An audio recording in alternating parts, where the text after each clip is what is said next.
It is Thursday, May 16th, 2024, and you're watching the MMA Eco Live podcast. Hey guys, so glad you could join me today.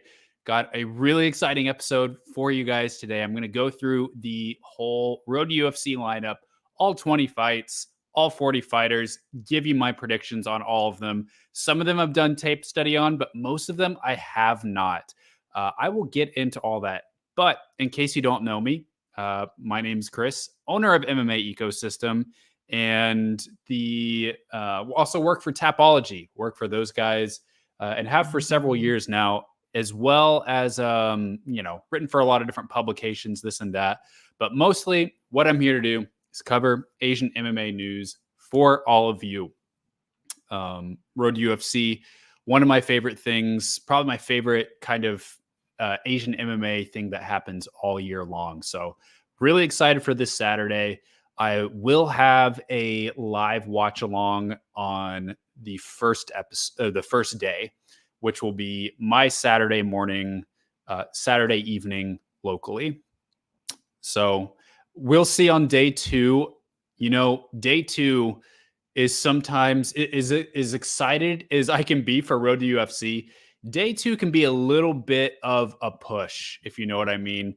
It's one thing to wake up at 2:45 a.m. for one day. Doing that 2 days in a row can be rough. So, and then during the day on Saturday, I'm going to be covering the UFC event for Tapology.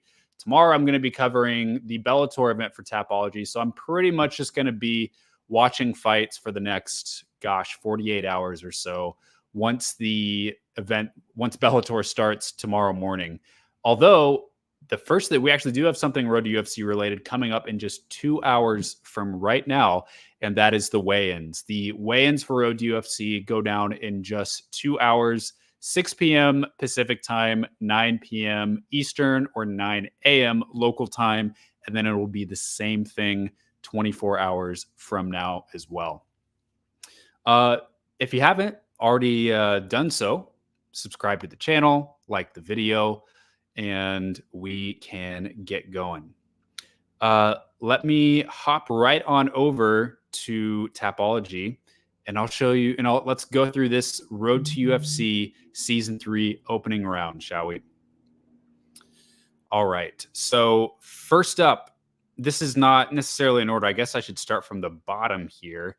You can see all of my picks. I've already gone through all of these fights and added my picks. This first one, Bate Bol versus Kim Han Soo. Kim Han Soo, it's still a little bit hard for me to know how to evaluate his talent, considering he's only fought at Road to UFC the last couple of years. And Bate Bol has had just a lot of weird performances, a DQ, some split decisions, just a lot of weird stuff going down. So maybe I'm okay giving these guys both one more shot at Road to UFC and see if one of them can come out with a really decisive, impressive win. And I feel like just Bate Bol being the much younger guy, I think that he has been getting better with each fight. I still don't necessarily see like a world beater out of this guy just yet, but I am going to go with him just because I think he's got just the gift of youth on his side and improvement between each fight, whereas Kim Han Soo definitely less active, getting a little bit older. I could be wrong there, but a lot of people have some issues with the way this third season was scouted and set up. If you notice, there's a lot of callbacks, a lot of guys coming back from previous seasons. There's a lot of guys from the Korean Zombie gym, which it definitely looks this way to me that is because of the UFC's relationship with Korean Zombie. I think there are a lot of other really good Korean fighters that could have made the season.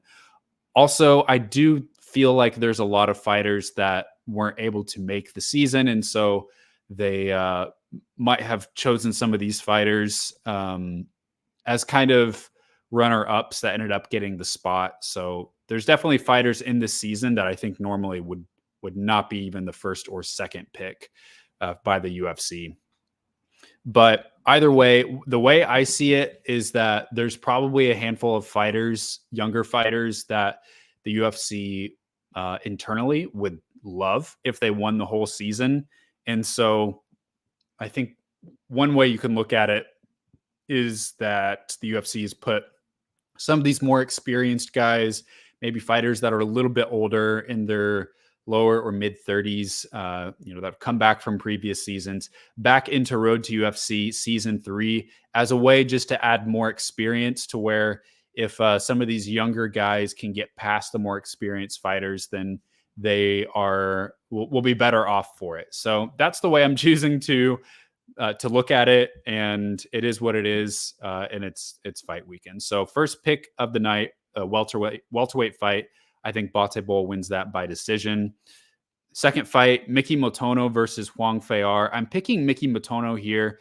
Hwang Fei-ar, although she has been training out in Thailand the last little stretch of time, I haven't seen anything out of her that really jumps off the page just yet. Whereas Miki Motono, I think she has a pretty good submission game. Even though she did get submitted in her last fight, she was submitted from the top position with an armbar. She got caught, and perhaps we'll get to see a rematch of that against Feng Xiaozan later on in the Road UFC tournament. But I do think Miki Motono has the sharper skills on the ground. I'm going to pick her by submission in round 2. This one is Feng Xiaozan versus Kieran Singh.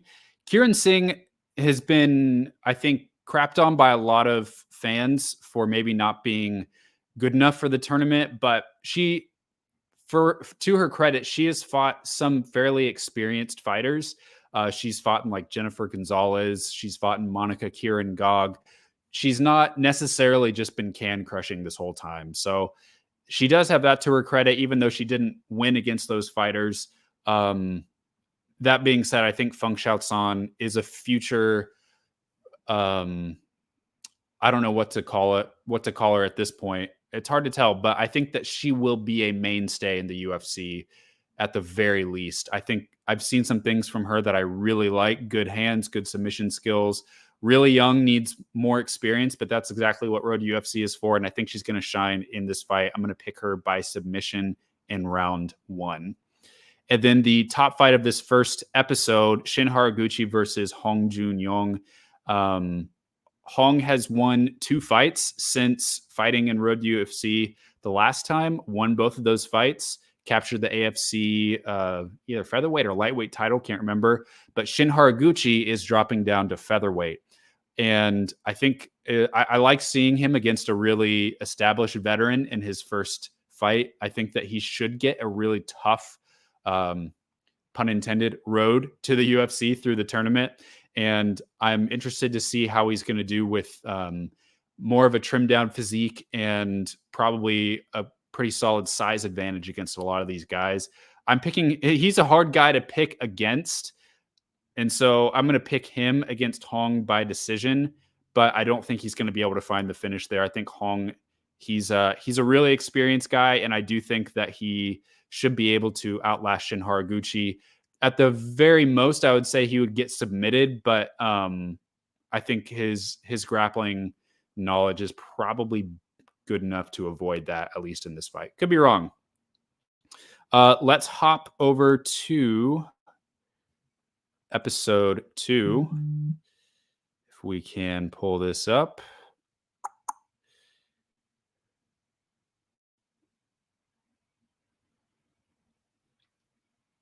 All right. Let me show you my picks here.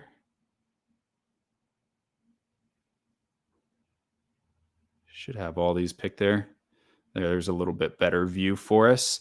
All right. One of the biggest fights of the whole opening round, Wang Song versus Paula Luna, women's flyweight fight, non-tournament. I think Wang is going to get this done in the first round. I think that she is fired up, she's motivated, and she's going to try her absolute hardest to get a finish here. And I think she gets it done with her strikes. I think that she takes Paula Luna out and gets a UFC contract. To be fair, I don't know much about Paula Luna's game to really be able to predict how the fight's going to go, but Wong is just, she's looked so dominant against everyone that she's fought so far. I feel like it's inevitable. Second fight, Dong Huaxiang versus Priya Sharma. I think Dong will ultimately win this by decision. Priya has pretty good wrestling, but so does Dong. They both are kind of wrestling-based fighters, but Dong, she's got really sharp hands. So I think that she's going to be able to fend off anything that Priya throws her way. And in the meantime, going to beat her up with her hands. Priya, really tough fighter, but I think Dong is going to win this one by outstriking her on the feet. We could see a finish, but I think I haven't necessarily seen that like vicious striking power from Dong just yet, even though I think that she is pretty sharp. All that could change, although because we haven't really seen her a whole lot the last couple years, but Dong by decision there. This is a really tough one to pick. For this is Masuto Kuana versus Song Young Jae at featherweight. I think Kuana probably is getting slept on a little bit. He's fought some pretty tough guys over in the Gladiator organization, and he is a really good wrestler. And so we could see him getting a decision here against Song Young Jae. Song Young Jae just hasn't fought a whole lot of like really, really tough opponents. You can kind of see their records here. He's fought, he's got pretty good like striking power with his hands. He took out Shunichi Shimizu, although that guy's getting a little bit older. Other than that, you know, a lot of guys that are kind of lower on the totem pole down in Korea. And so it's kind of hard to know exactly if he's been tested. But that being said, this will be a good test, I think, as Masuto Kuana is going to try and wrestle him. He's one of the best wrestlers in the whole tournament, I think. So we could see Kuana take this upset by decision. Let's see how Tapology you can see here. People are overwhelmingly picking Song not just to win, but also to get the knockout. So I think this could be tougher than a lot of people expect, but we'll see. This is another hard one for me to pick just because I don't feel like I have an overwhelming amount of data to pick this. Shiming has not been terribly active in China the last couple years. And, you know, fighters like her, Yan Chiu, get accused of being can crushers a lot. But the reality is that there's not a lot of fighters for them to fight in China at their weight class. So I don't really blame her for that, for the matches that she's fought. You look at her last fight, fought an 0-0 fighter. Before that, another 0-0 fighter. Before that, she lost to Hailai Wusamo, but I think since then, you know, you see the 1-1 record, but Hailai is now like one of the top women's prospects in China. So I don't put too much stock in that loss. That's a pretty solid person to lose against. And then the two fights before that, pretty low-level fighters as well over in WLF. So, you know, she's a solid wrestler. I think the hands are still coming along, but she's a good wrestler, good gas tank. I just don't really know what to expect from her. Seo Yadam is decent all around. I think a little bit better grappler. And she also, like, you know, you look at this record, kind of hard to know what to make of that. The Josephine Knutson loss, I kind of peeked over and looked briefly at that fight, and it wasn't, neither fighter in that fighter really had any defining moments. It was clinch work. It was pretty low volume striking on the feet. And then it was some pretty slow groundwork. That being said, I feel like just my gut seeing a little bit more from Seo Yadam. She doesn't have a whole lot of like glaring weaknesses. So I'm going to side with her, although, just like Seo Yadam gave up some takedowns against Josephine Knutson, you could see Shiming do the same. This is a hard one to pick for me. And then this top fight of the second episode, Shabin versus Ibugula. Ibugula is a late replacement for Hamid Amiri, but a very good fighter to get at late notice if you have to. He's got close to 40 fights on his record. Really experienced guy. He's won 2 straight fights since Road UFC, and even that fight went to a decision against Koya Konda. So, and he's fought 2 decent Japanese fighters.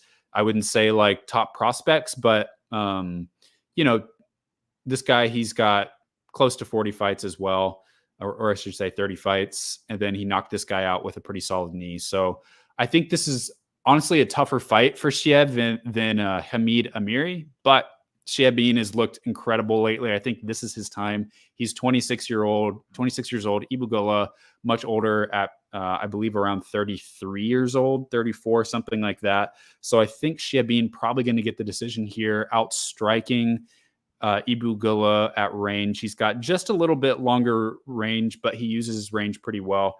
And I think we'll see that from Shabin. I think he gets farther and impresses a little bit more this time in Road UFC than the last time. All right, let's go to episode 3. Are we having fun, guys? Hope we're having fun. This is like the most fun that I could ever imagine, breaking down these fights. I would have loved to give you guys a more in-depth breakdown on all of these things, but what can I say? Time ran out and there's just so much to get to. Check out my flyweight video if you have not already. Some of these picks, I've gone into a lot more detail on that.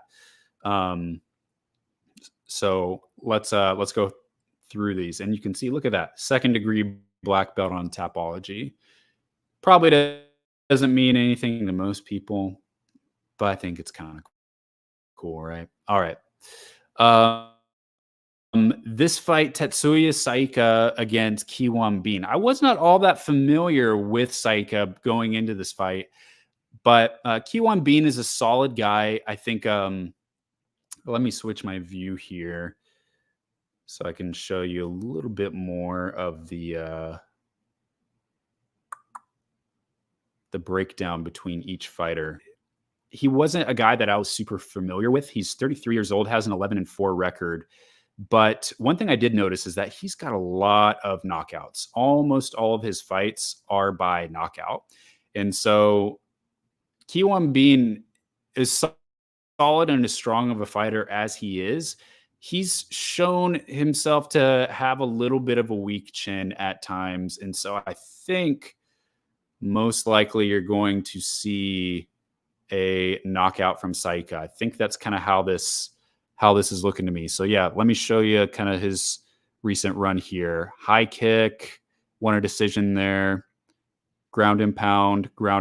He had some other finishes on the feet before that as well. You look at Kiwan Bean, of course, he had the DQ against Batebol, got knocked out by Jekka Sarji. That was not his only knockout on the feet. So I think Saika is going to take this by KO. Yan Chiu versus Choy Donghun. If you want a more in-depth breakdown on this fight and the other flyweights, like I said, check out my video. I think Yan Chiu takes a close decision, taking this kind of fighting at range here from Choy Donghun. Choy could take the fight if he gets some damaging strikes to be able to, cause the most damage of the fight and register with the judges. But I think this probably goes to decision unless Choy gets the knockout. But I think Yan Chiu is really hot right now, and I think he's gonna march back towards the finals again this year. One of the top guys in the whole season, at least a lot of hype with Yusu Young here fighting Shohei Nose. Yusu Young, a BJJ black belt. Shohei Nose, not a bad grappler himself, but I think that most likely you're going to see the more aggressive grappling game from Yusu Young. I think he's overall just a titch better, although we did see him getting outstruck in the when he lost his NISA title last year. So that could be interesting. Shohei Nose, kind of hit or miss with him. Got I'm not really sure. I guess I'm not sure what kind of TKO that was. Doesn't really say. But he got a really interesting arm lock submission. I remember watching that fight. Lost his split decision to Xiaolong. And then almost back-to-back chicken wing arm locks. That's really interesting. And then he got beaten by TKO by Rinya Nakamura. So I think this will probably be closer than most people think, but I'm going to side towards Yusu Young here. We got to fix that arrangement of his name. Not really.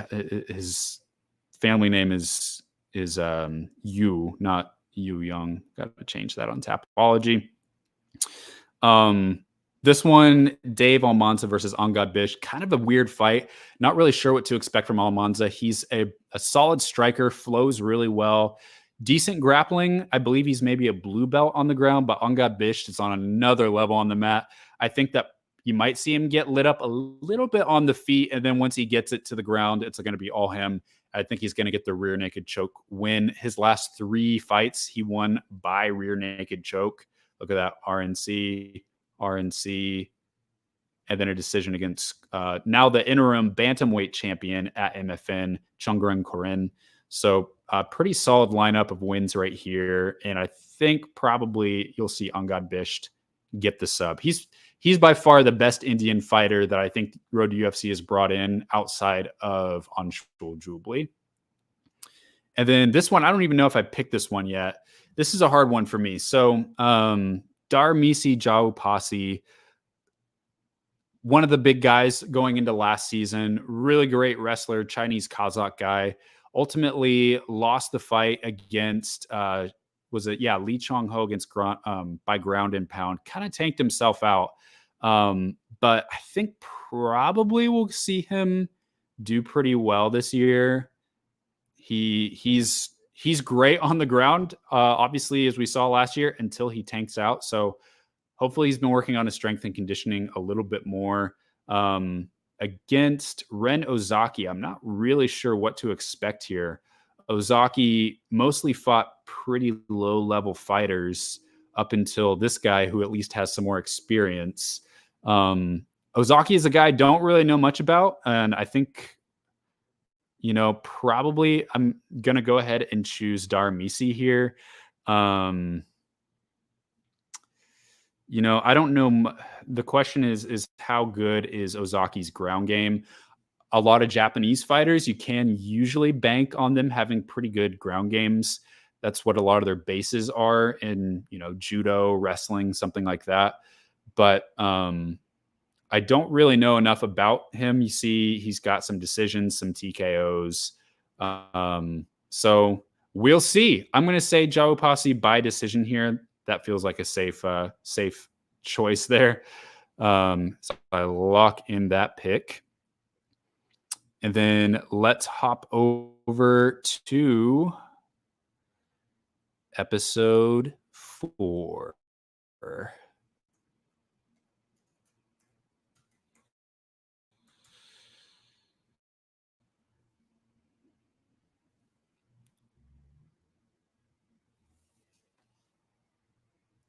Like I said, hop in on the live watch party for day 1, starting at 3 a.m. Pacific, 6 a.m. Eastern. And you'll get to see my whole routine. Might have some donuts, some chocolate milk. I usually will stock up before the fights, those early morning fights, kind of my routine there. At one point, you may even get a coffee making lesson from me. All right. This is one of the most interesting fights for me of the whole opening round as well. Lisa Kyriako against Yan Chiu, UFC for a long time. She fought for one championship, performed pretty well there. Fairly well-rounded fighter, decent grappler. Taking on Yan Chiu, who has not been all that active since fighting in Contender Series. You see, that fight was 2.5 years ago, and she looked pretty good, pretty strong, decent striking against Karina Silva, and then got caught with the guillotine in round 2. Since then, she fought whoever that girl is a year ago, and then fought Ding Miao, beat her by arm triangle. That was about 9 months ago. So, I mean, honestly, that would be like probably the best fighter that she could fight within China at flyweight. There's really hardly any options.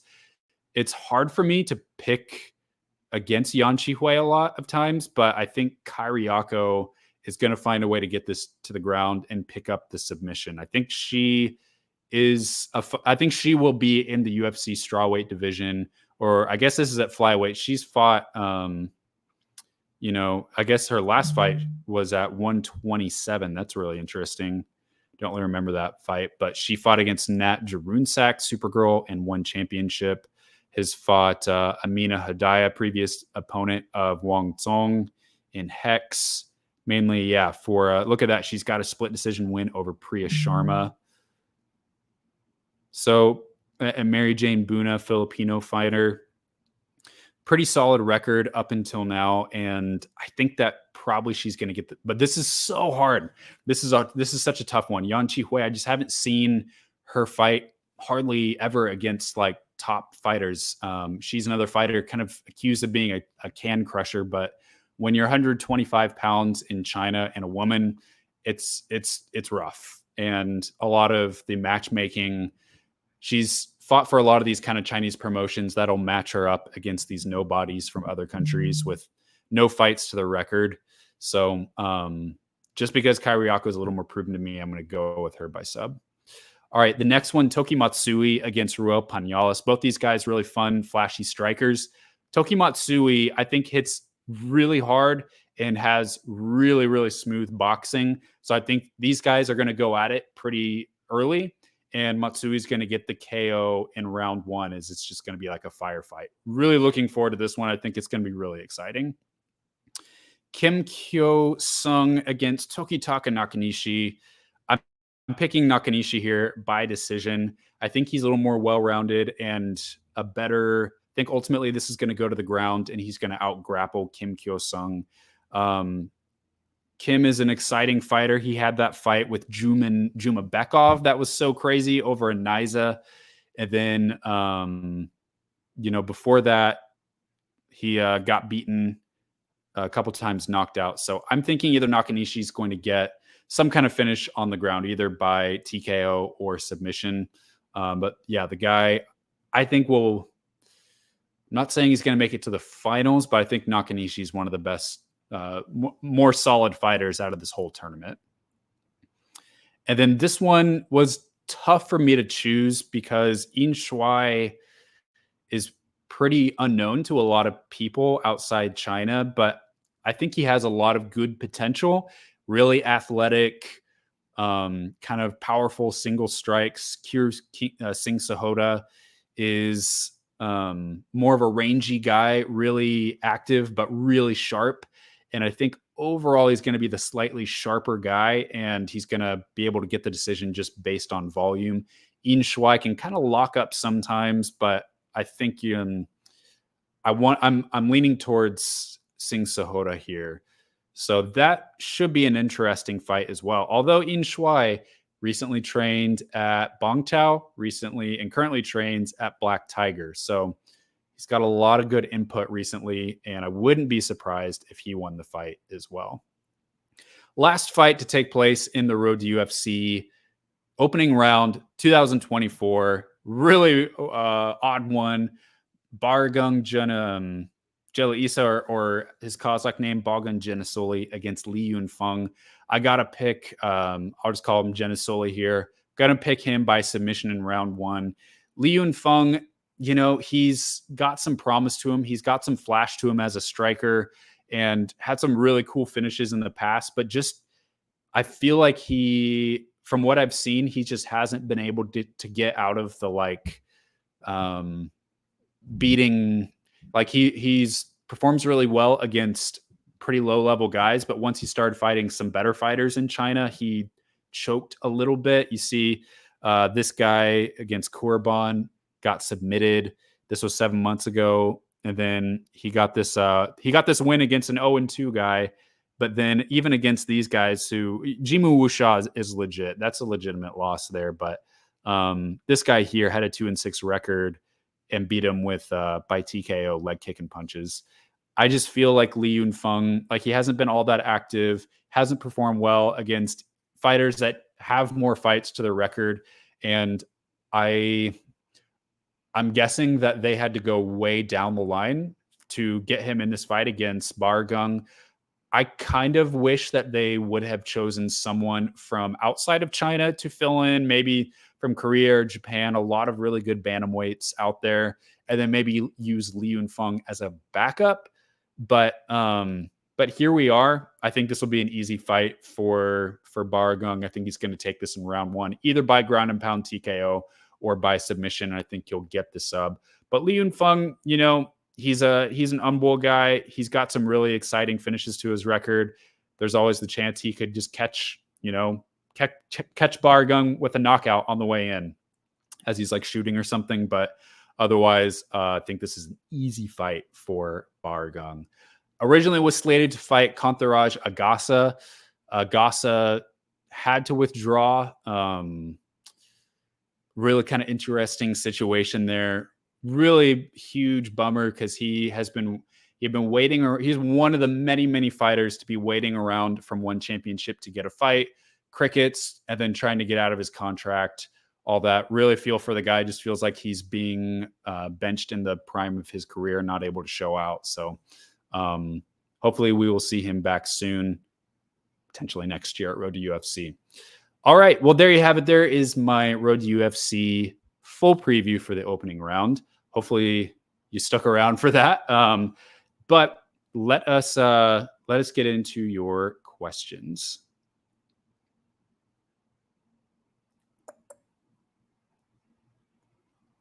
Taking a little bit longer this time. That's weird why it's not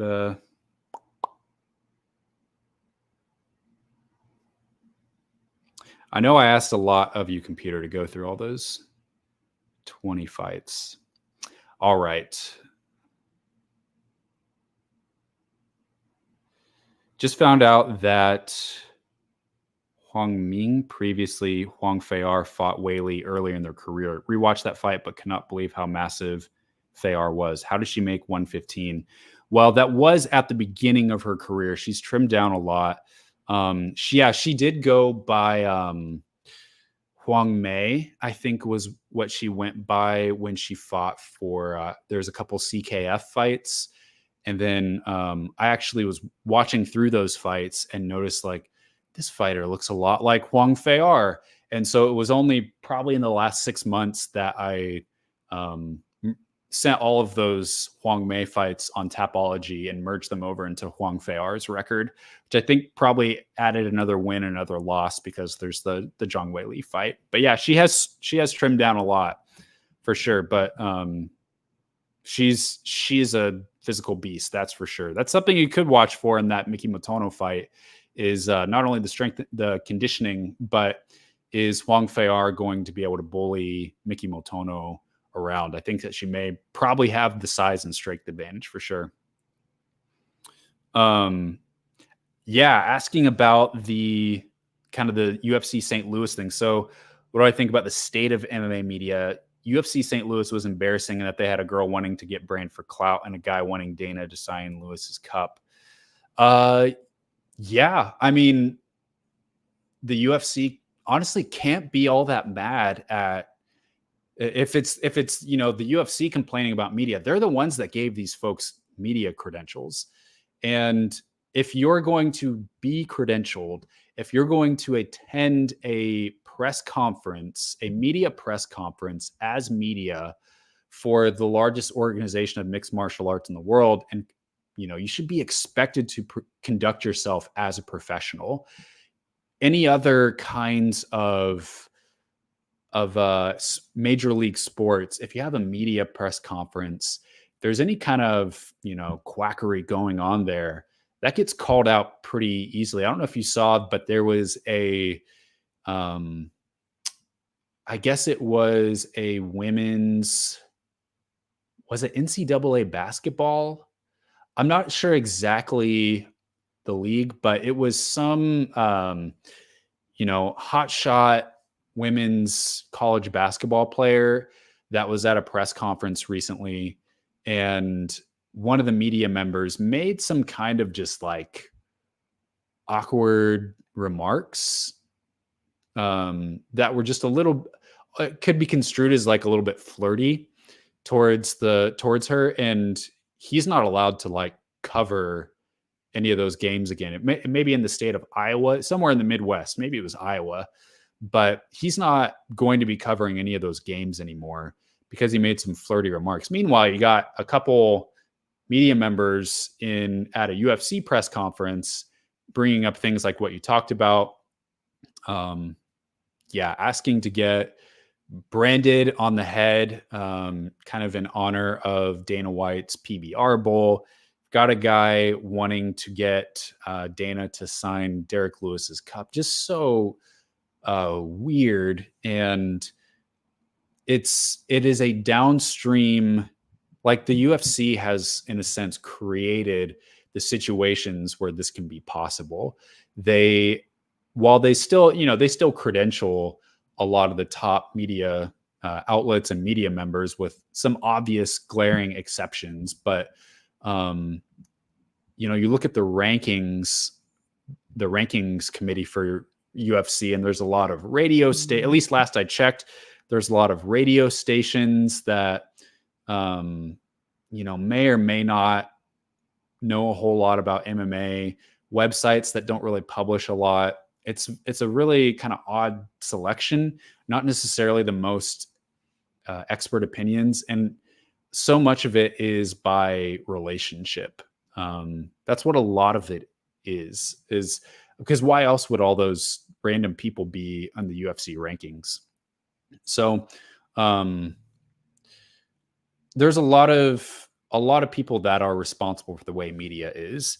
The UFC is responsible for platforming certain media outlets, and not platforming or credentialing others, and which they have the full right to do. They are cultivating a brand image, all of those things. They're going to, they're not going to credential people that they think are going to give them a bad name.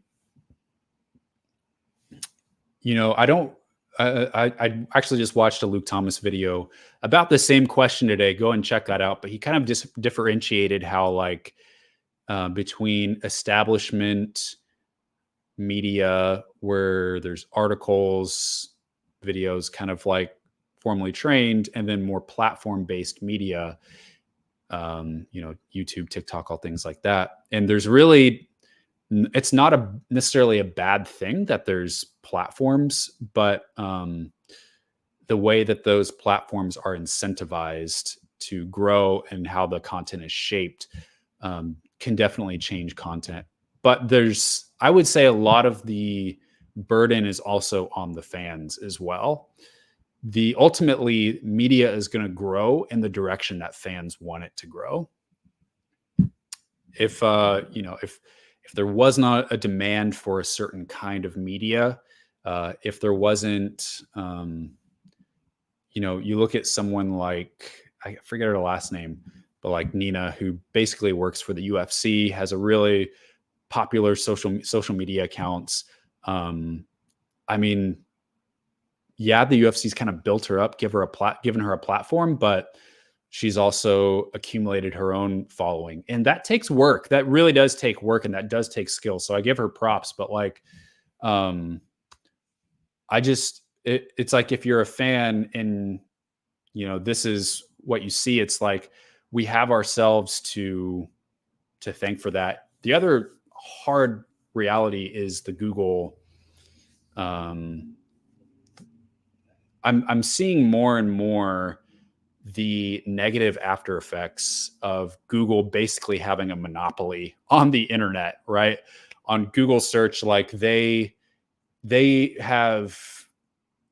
like, we talk about social media algorithms changing a lot, and because of that, certain accounts flourishing or struggling. But Google has pretty much done the same thing. They have created their own search experience, and not only Google, but like Meta too, and a lot of social media outlets have been deprioritizing news, like traditional news outlets, and I think prioritizing more of like the platform creator kind of things. So I think Google and like Meta has a big hand in this as well. At some point, I'm waiting to see, like, is there going to be some sort of balancing out?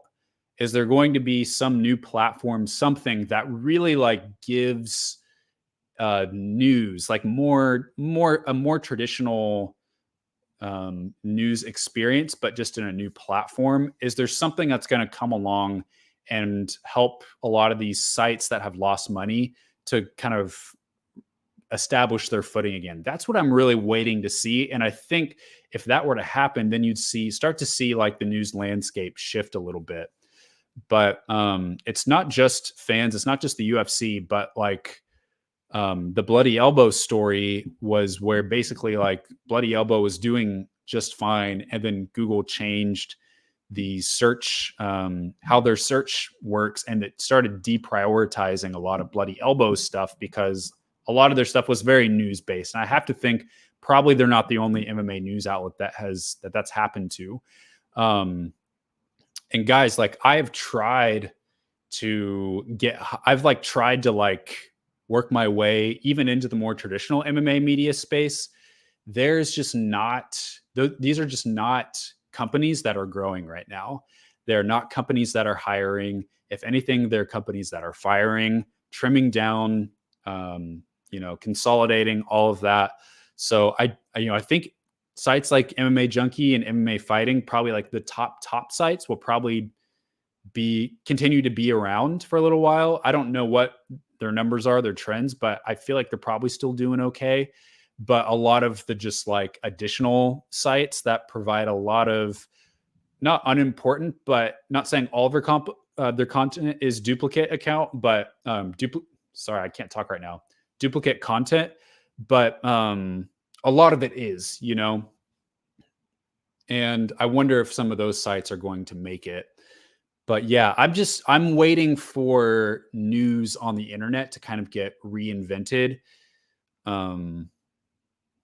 Because that's like what's driving this, is there's so many factors, but Google, Meta, a distrust in media in general, which is driven by political polarization, so many different factors, but it just makes it really hard for someone that literally just wants to write decent articles and have professional interviews and kind of do things the classic way. It makes it so hard for you to get into the space and grow.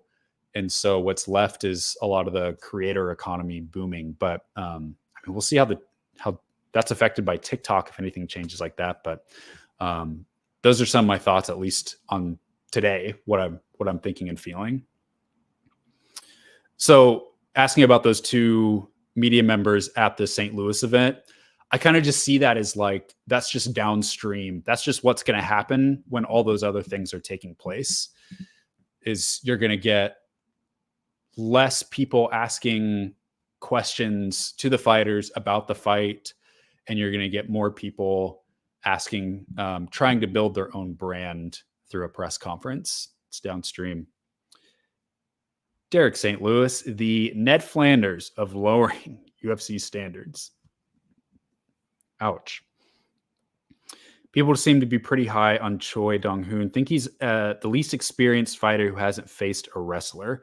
He's had really good experience in judo and sambo, and so I think that I don't expect him to get totally outclassed on the ground.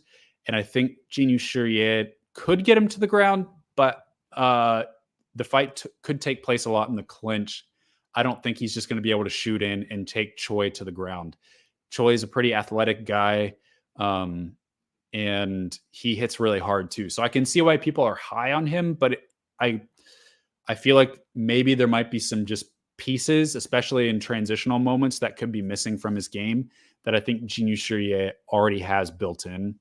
Yan Chiu is really good at transitions. He's a very precise kind of guy. So that's why I'm leaning towards him. But I think Choy has a bright future either way.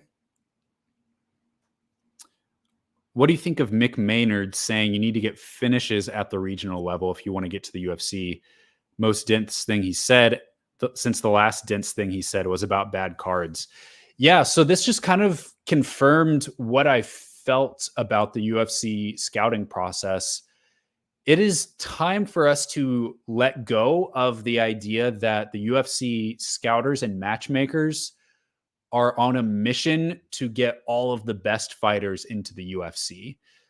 That's not what they're there to do. What they're there to do is to get I think primarily what they're there to do is for the UFC to have an exciting product. Ultimately, if your product that you're giving fans is not exciting, people aren't going to watch. If you have the best fighters in the world that, a lot of them are not the most entertaining fighters, then too bad. I mean, I think that was one of the problems with Bellator, and a little bit of what you may see with PFL is they're taking a lot of those fighters, and even like, UFC cast-offs, things like that, is that UFC is really after the most exciting fighters. They want a product that you can't take your eyes off of. Do they want the best fighters that also fit that category? Yes. And if you're a boring fighter that keeps winning in the UFC, are you going to get cut? Probably not, but you're probably going to have a much shorter leash if you start losing fights in the UFC. Who was I thinking of recently that's just lost? Like Derek Lewis. Derek Lewis is one of those fighters that could lose 5-6 straight fights in the UFC, and he's not going to get cut. They're going to keep putting him in fights where he gets to bonk someone and entertain the crowd. There's a lot of other heavyweight fighters, though, that I think are a little bit more slow and plodding that might get cut even after just 1 or 2 losses. So the UFC, that just goes to show you, like, they want to build an entertaining product. And that, I think, is their top priority. They're going to look at everybody. They're going to look at all the guys that are, on win streaks, undefeated, champions in other organizations. But ultimately, the guys that they're going to put the most muscle towards are the finishers. Now, that's not always true. And the other big criticism of their scouting is that they don't always value top regional prospects like they should, at least in terms of compensate. Like, they don't really fight that hard for fighters. And,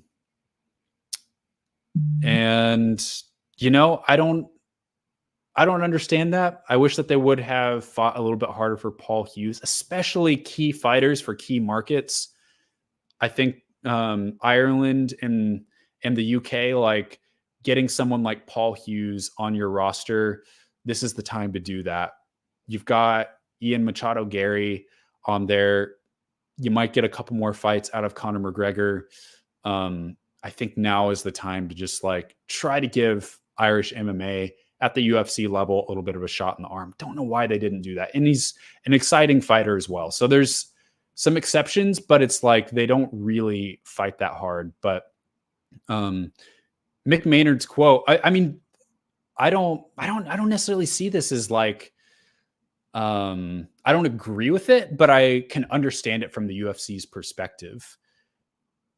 Their bottom line is to create the most exciting product. Their goal is to make as many UFC 300 like cards as they can, or get as close as they can every single time. They're not out there just to, like, put on sport for the sake of sport. They don't want to create events that you're just going to watch in the background. Even though they may already be doing that, especially with some of these Apex events. But honestly, I understood. So as you know, I'm a proud Dern hater. Why does Paul Craig not get the narrative? If he learned to wrestle, he'd be a world champion. Not enough bikini pics on Instagram. Perhaps. Paul Craig's persona too is a lot more fan friendly, I think. Overall, I'd say Paul Craig is a more fan-friendly fighter. He brings so much energy into every single fight. He's got the cool Bear Jew nickname. A lot of, like, and also I think that he is seen as a little bit more dangerous off his back. Like, he's got how many, like, triangle choke submissions, and like, even when he's planted on his back, that he can still submit anybody. So that's probably why, is because wrestling for him is not as essential as it could be for Mackenzie Dern. Mackenzie Dern, I'm not saying she's not effective off her back, but Paul Craig, at least in his respective division, has had more success. Judging by the way Batsbalati got knocked down by Ki, if Kim isn't damaged goods from Tai Laka, I feel like he should run through Batebol. He could. I don't really know how to pick this fight, to be honest. Both guys have Kim's fight against, maybe I'll change my pick. I mean, Kim had some good licks against Tai Laka. But I think for me, it's a little bit more of like a trajectory. Sometimes when you pick fights, and this is not everything, but it is a factor that you weigh into it. You look at trajectories. You think about like, has someone been trending downward? Is someone at their beginning of their career and like slowly building up? And that's kind of what I felt here. Although Batebol's rise has been really, really slow. But in this fight, like he went up a weight class from lightweight to welterweight. So hopefully healthier. I don't know. I might go back and forth and change my pick on that.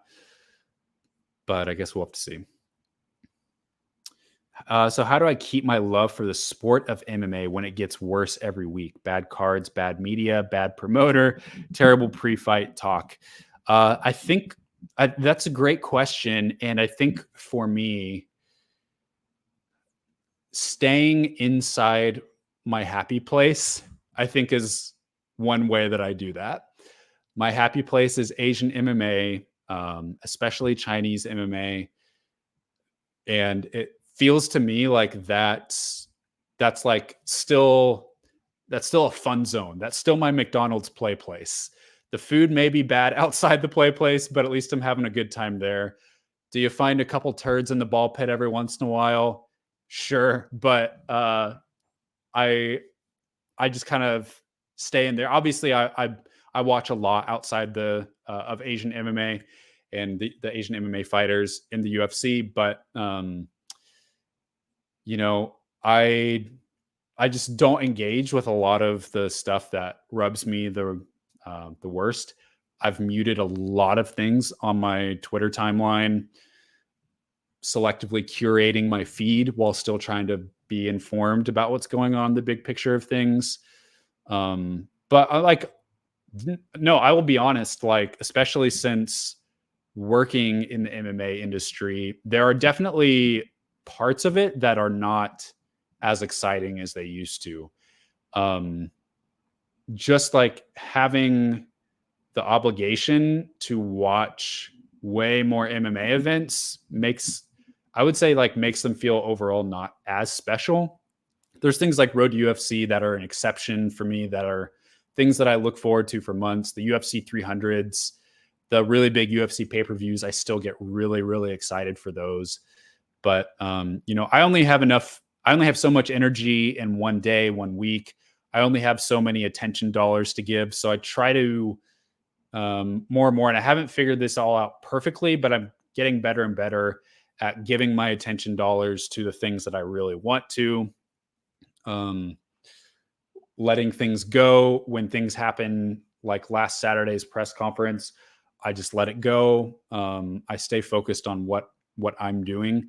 And sometimes that means having to cut things out of kind of my attention window for MMA. But I think if you find what gets you up the most for MMA and then just stick to that, I think you're going to be okay.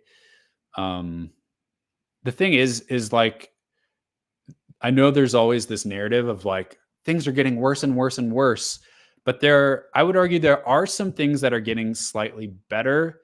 And the other side is that a lot of these things have been going on for, like, a lot of the things that people complain about in one way or another have been going on for a long time. There's always been cringy pre-fight talk. There's always been problems of oversaturation, at least since like 2014. There's always been, quote, bad cards. I remember a couple days ago, someone posted like, yeah, people talk about bad Apex cards, but at the same time, like UFC had like, what was it, like Nate Marquardt versus James Tahuna main event, UFC Auckland, like 10 years ago. it was maybe like UFC 122 was Yushin Okami versus Nate Marquardt, I want to say. Sounds like I'm picking on Nate Marquardt. I'm not. But there have been like really lackluster events even a decade ago. So a lot of the things that people complain about, I think have been going on more or less for a long time. It could just be that MMA is getting more popular as it becomes more mainstream. It may feel more and more out of place for things like cringy trash talk, weird things that we don't like about the UFC business practices could feel more out of place. The media thing, that definitely has changed a lot. It used to not be that way. It used to pretty much just be like the main media outlets. And man, like, I mean, even looking back to pre UFC 199, like it was just such a part of my monthly UFC pay-per-view experience. Like Fight Week came rolling around and Ariel Helwani was at Media Day, and I would watch through all the interviews that he would do on Media Day. That was just like so a part of my UFC pay-per-view rituals was Ariel Helwani. And you know, he still does great work and everything that he does, both on the Ringer podcast and on MMA Hour with MMA Fighting. I mean, the guy is still on fire, but I do look back on those days and feel like we've slipped a little bit. At least like the kind of like mainstream UFC Fight Week experience isn't what it used to be from a media standpoint. So, you know, I look back at that. I've been with MMA long enough to have nostalgia for certain things, certain periods of MMA. I can remember so well, mostly like the first couple years that I was a fan.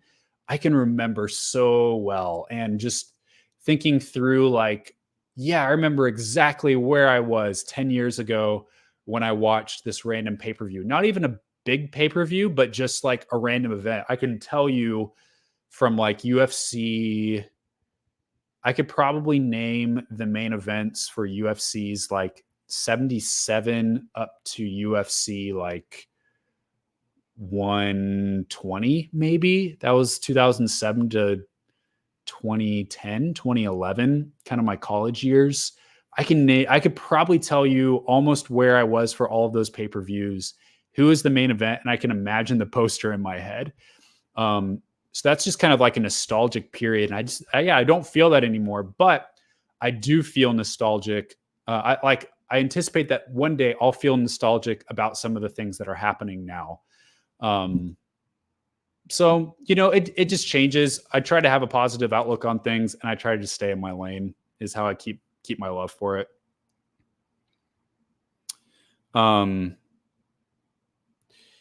Yeah, asking about passionate MMA media. Preface the cynical question by saying I want anyone who really passionately wants to be in MMA media to be able to work in MMA media and get their opinions out and have their own podcast, do whatever, their own analysis. You may have noticed I've been beefing with, I noticed that. And Kevin Iole. Yep. It turned out that Garrett has been using AI chatbot to write his articles, and I'm asking, what's the point? What was he trying to do in the first place? Did he ever have any passion for MMA? Why is he using AI to write articles? And guys, this is not something that is going to become less frequent. This is going to become more frequent, and it's going to be harder and harder to detect. It's first of all incumbent on editors to have a zero tolerance policy towards AI. It's imperative that you have a zero tolerance policy. If you ever see someone using AI for an article, mute, block, unfollow, all that stuff. It's imperative. Like if you care about MMA media and any kind of maintaining any kind of dignity, it's imperative that that kind of stuff gets no reach and no benefit.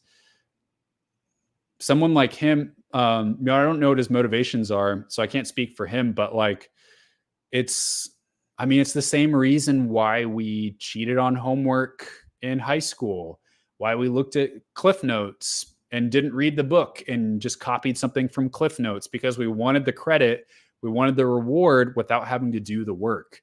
If you work for an outlet and you get paid per article, it makes sense if you don't have that kind of ethical boundary to just use AI, right? Especially if you're like in a crunch, if you're trying to make a deadline. I in no way endorse that. I mean, there's no way to like kill MMA media. If you want to like speed up the death of MMA media, just rely on AI. Yeah, I don't get it. I mean, that is something that should permanently blacklist you from MMA media for sure.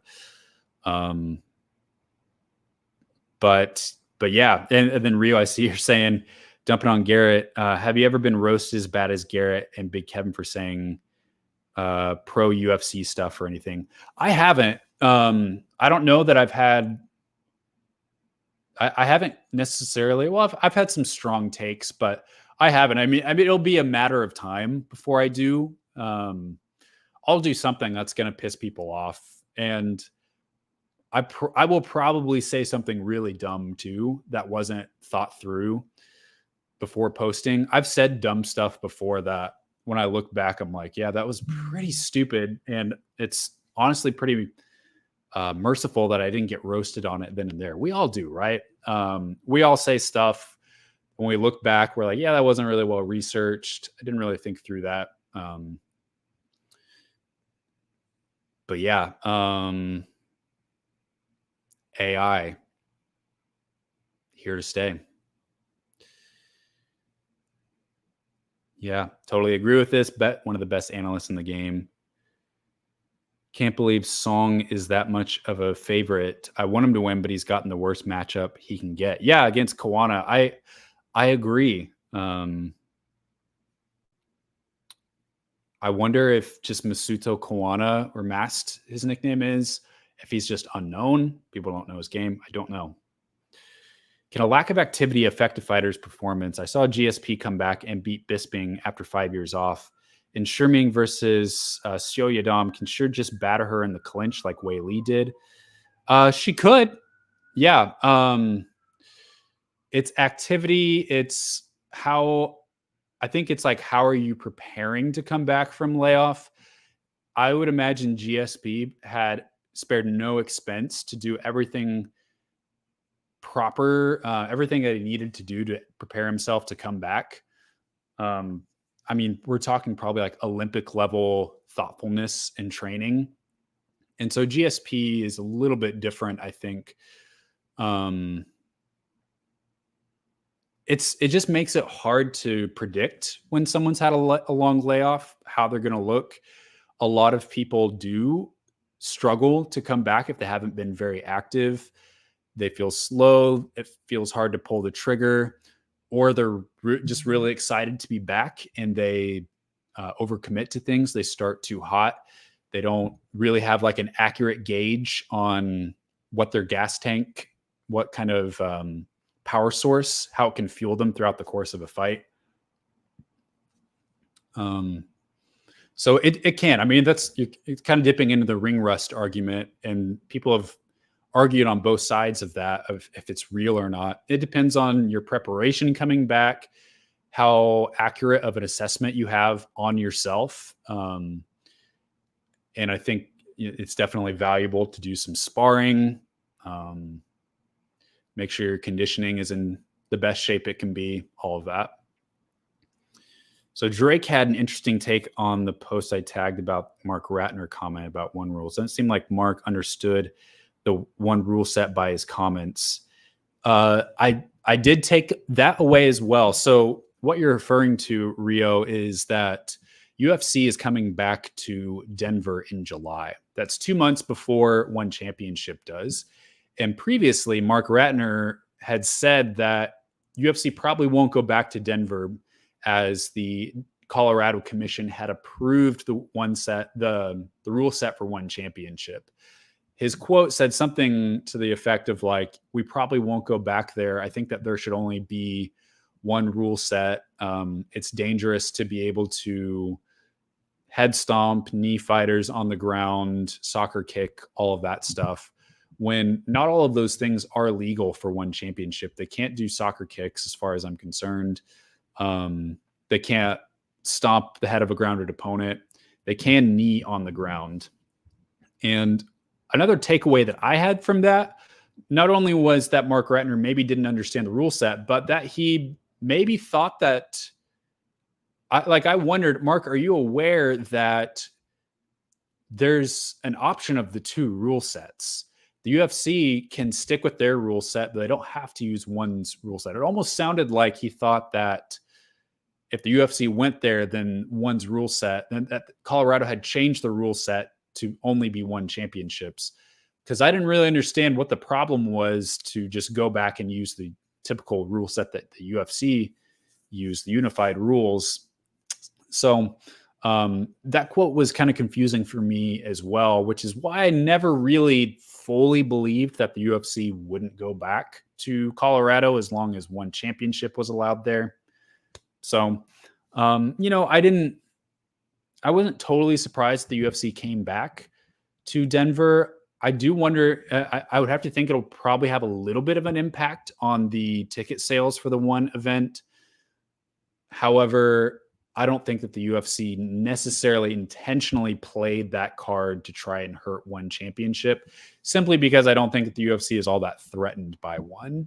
I think if the UFC really wanted to hurt one championship, they would do some subversive lobbying to prevent the rule set from being passed, which could have a lot more weight if they threatened not to go back there. But obviously, they're not going to do that since they're going back to Colorado. Do I know why other MMA media YouTube channels do not cover Road to UFC? Is it because they care about engagement or because Road doesn't produce a lot of engagement? I would say, I think that kind of taps a little bit more into why does mainstream media not cover Asian MMA as a whole? And that would, I think, connect to the time zone difference. It's anywhere between like 12 and 16 hours difference. So it's almost a complete flip. Really hard for media members to cover Asian MMA. There's the language barrier as well. And I would say with the exception of Japan, I don't even know if MMA would even be considered mainstream in Japan, but it's still something coming up. Now, like, I know some of the most traffic that Tapology gets is for KSW and Octagon events, which are in Europe, Eastern Europe. So I have seen a little bit more coverage for those events from MMA media. And at least if you're in the United States or Canada, those events take place like mid-morning in the United States. So they're a little bit easier to cover, but there's just a lot of barriers to cover Asian MMA and also to watch it. It's hard for people to know how to watch a lot of these events, so they don't know who the fighters are. Overall, it's just harder for media to cover Road to UFC. If some of the fighters and the prospects do have decent social media followings, like I'm talking mostly the Indian fighters have the biggest social media followings, but most of the other fighters don't. So I think it is a mix of engagement versus just general unfamiliarity with Asian MMA in general. However, I've always seen that as like, and some people would probably disagree, but I've looked at like where the sort of blank spots in coverage in MMA media, and then how can I step into those? Because guys, like I literally will search things on Google. I did it today. I was searching a couple promotions on Google. Some Kazakh promotions, Chinese promotions. My website, which gets very little traffic right now, was coming up on the first page of Google search results for these websites. So it's like, it's pretty much just open season for me to just claim all of this engagement and visibility just by simple fact of no one else is really covering it. If there's a Kazakh fan fight, people from these different markets, and I do try to like include SEO stuff in local languages so that I'll get traffic from Chinese people or Kazakh people that are searching in their own language, that my stuff will still come up. But I do see it as a golden opportunity for sure. How come nobody in the 115-pound division looks to improve except Zhang Weili? I don't know if I would say that. I think that's a pretty bold statement. Saying everyone in the division just thinks that they are the better fighter and will not change from fight to fight. I think I think most fighters are looking to improve in between each fight. It's just a different training habits. Is because the pride in their own abilities, thinking that their own skills are good enough to beat everyone. I think that, so you're saying that it seems like fighters in 115 do not really work as hard as they say they do. It's hard to be a champion, right? It's hard to be the best in the world at your weight class. I think that there's definitely some fighters that have gotten stuck in where they're at and either don't know how to improve or maybe just don't have the right coaching, could use some just better career advice. But I think there are definitely fighters that are improving. It's just that if you are so good at one thing, then why would you leave that? Like, I don't, like, for Tatiana Suarez, I don't know why she would try to be a striker when she's been so dominant on the ground.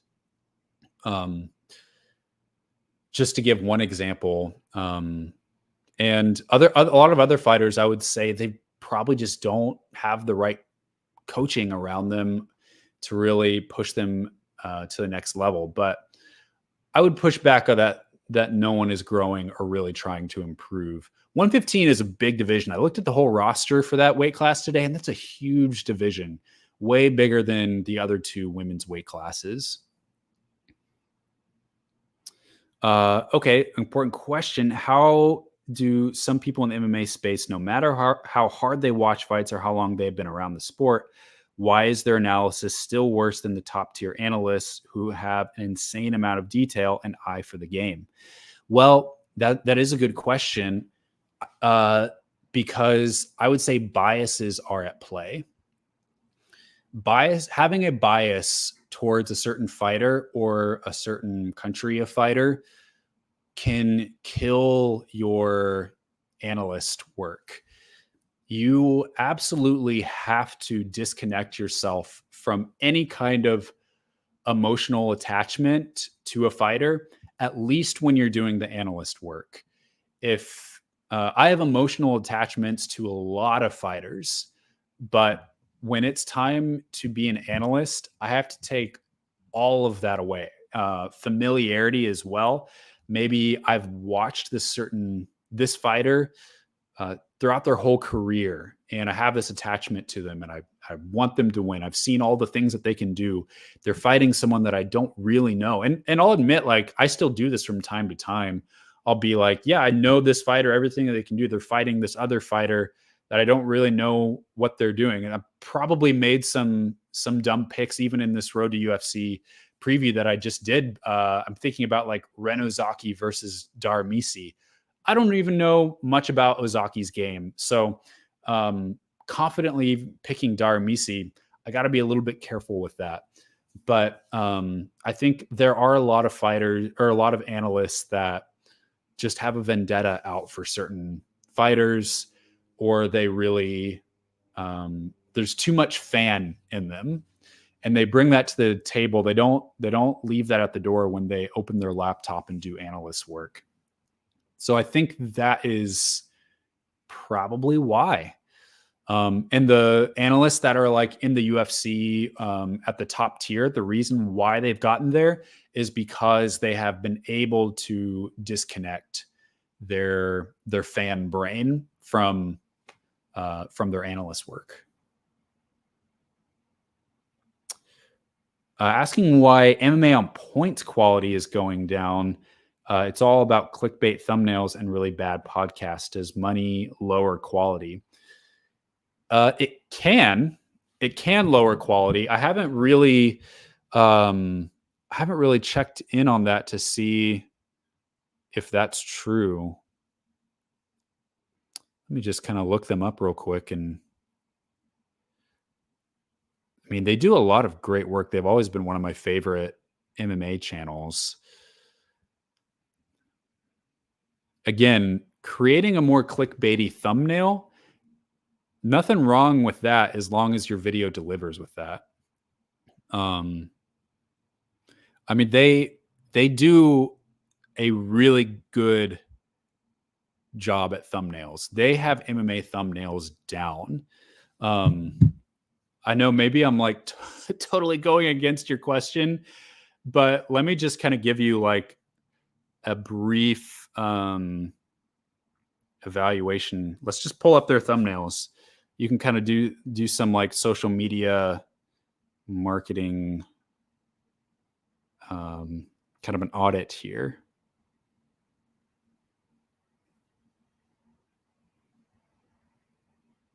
Here you are getting to see a little bit of my own YouTube algorithm. I like watching a lot of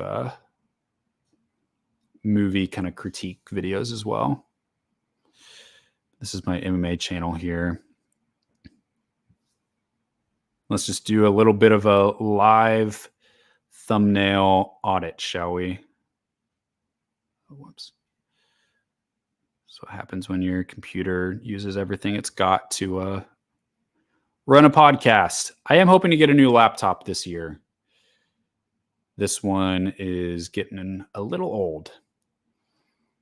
Okay, so here we have a handful of thumbnails. A good thumbnail, and I'm working my way towards this. I'm getting better at it, but these thumbnails are simple. They ideally you want less than 4 words on a thumbnail, 4 words or less. This image here of Islam Makhachev all marked up. I mean, a lot of these fighters that are featured in the thumbnails are some of the more popular UFC fighters. So the more recognizable faces: Joe Rogan, Conor McGregor, Islam Makhachev, Jorge Masvidal. Here you've got Makhachev versus Poirier. Here you've got Derek Lewis. So a lot of the more recognizable faces there. Short thumbnails. All the text is 2 colors, white and red, or white and green. All of these things are attention-getting strong words. Worthless. This seems totally worthless. It draws you in. Wildest DQs. Here you've got a kind of blurry image of an axe kick. It makes you want to see what is happening in this image. Like what's the conclusion of this? DQs, that is something that draws your attention because there are times that the rules were broken. LOL, no way. Retirements that obviously wouldn't last.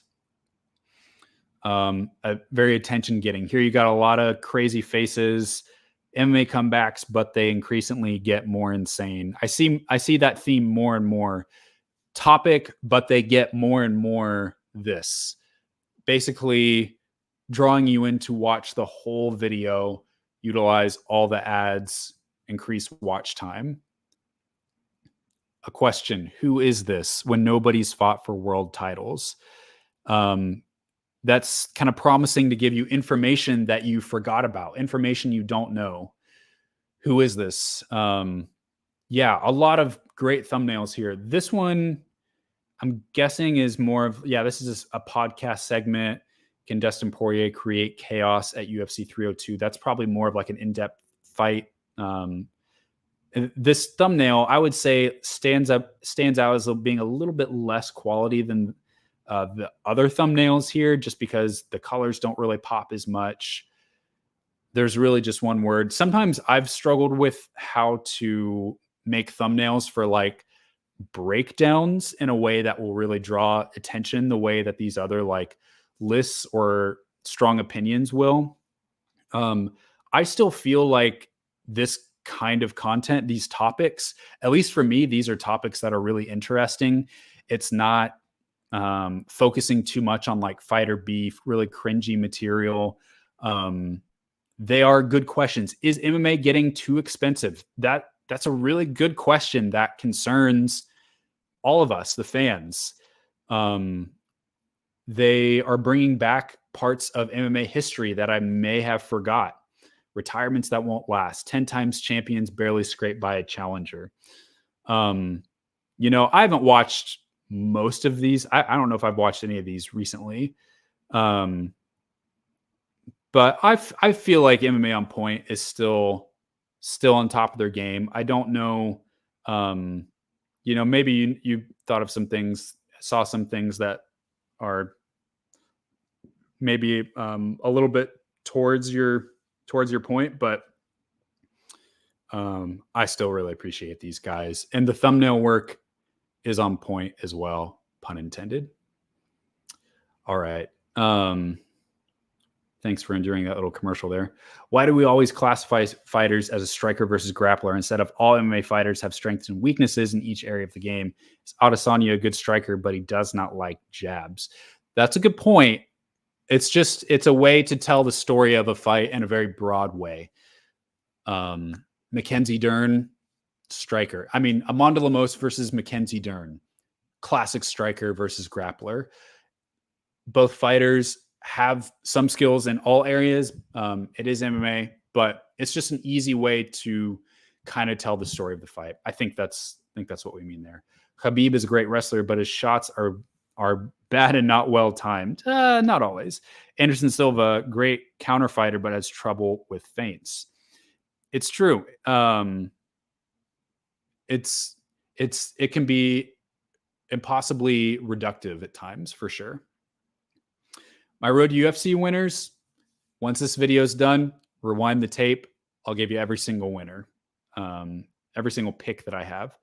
UFC has very low standards for media credentials. Then as long as you cover Dana White's terrible ventures like Slap or PBR, then you get a special credential which spits in the face of real media.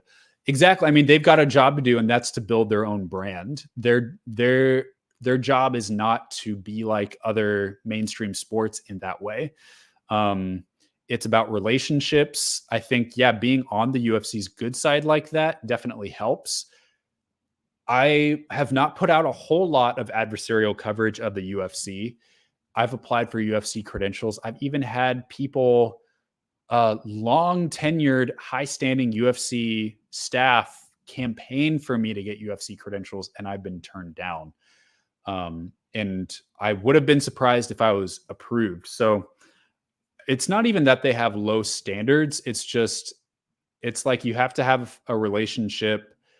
You have to work for a big outlet that hasn't pissed them off, is what I would say. And I think just longevity as well. There's a couple different things. I mean, there's people that work for their PR team that will make decisions. And then I think it's like, if an executive at UFC knows somebody, they're ultimately going to have the power to say, hey, give this person a credential as well. So I agree, but it's not what it used to be. Ghost saying, I've seen applications of AI and things where it's genuinely helpful to humanity, but in creative fields, it's just plagiarism. It either shows like a lack of confidence in Garrett's own ability to come up with ideas, or it just shows that he wasn't interested in doing MMA in the first place.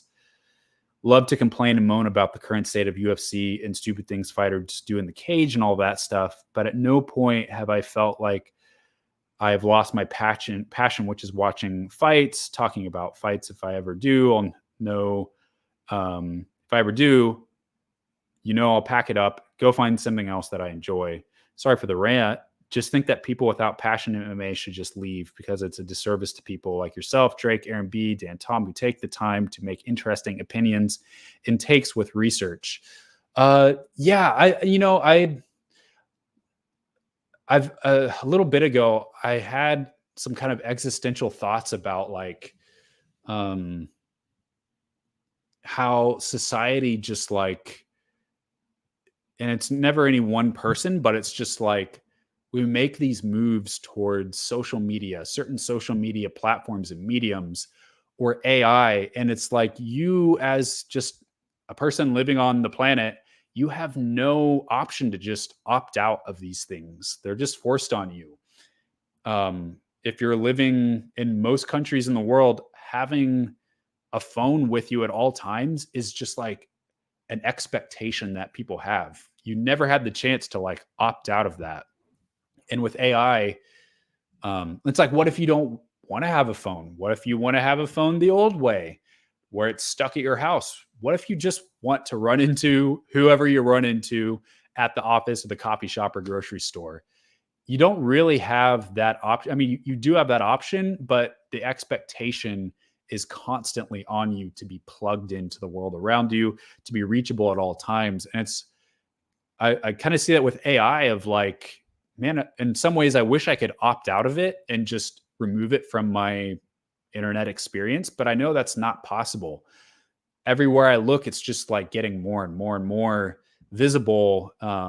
If I'm trying to search something on Instagram, you search it into like an AI search box, and Google more and more is going that way. And I think I saw, was it Google that was going, like this week, said that they were going to, like, if you Google search something, they're going to use AI to give even like better responses to your questions. And a lot of news publishers are freaking out because they're like, that's going to draw even more traffic to our websites, because everything's going to be just on the Google page instead of our driving traffic to our sites.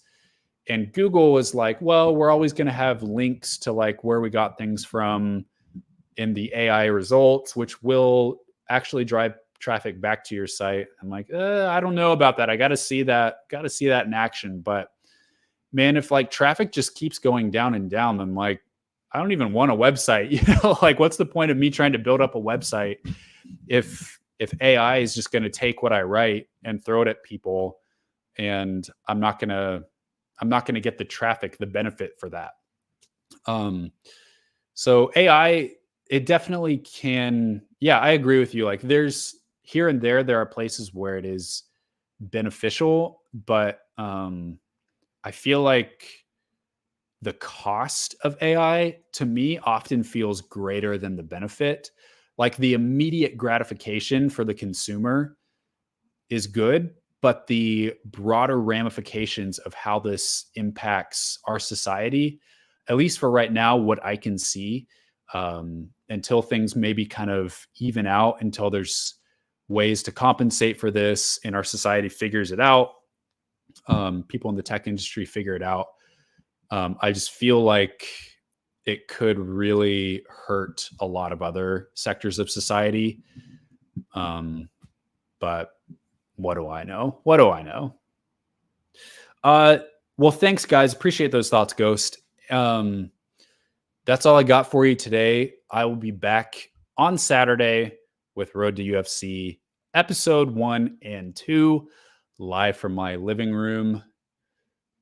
Hopefully you all will be able to keep me like awake and not nodding off. That's probably more likely to happen the second morning. As excited as I am for Road to UFC, it is punishing on the body. So yeah, hopefully it's the idea of like, as long as I can keep talking, I'm not going to fall asleep. So I am looking forward to that, and we can all stay awake together. Until then, there's a lot of other MMA things that I didn't mention that are going on this weekend. JCK has a title fight between Wang Xiaoshang and Wu Tze. Shudo has their collab with WLF, which they did lose the top fight on there, Keisuke Sasu versus Huang Yele, as Huang Yele broke his right hand. Too bad. But keep an eye out. You can check out all the other events going on this weekend in Asian MMA on my website. I've linked to as many of them as I can. Until then, we'll see you guys on Saturday.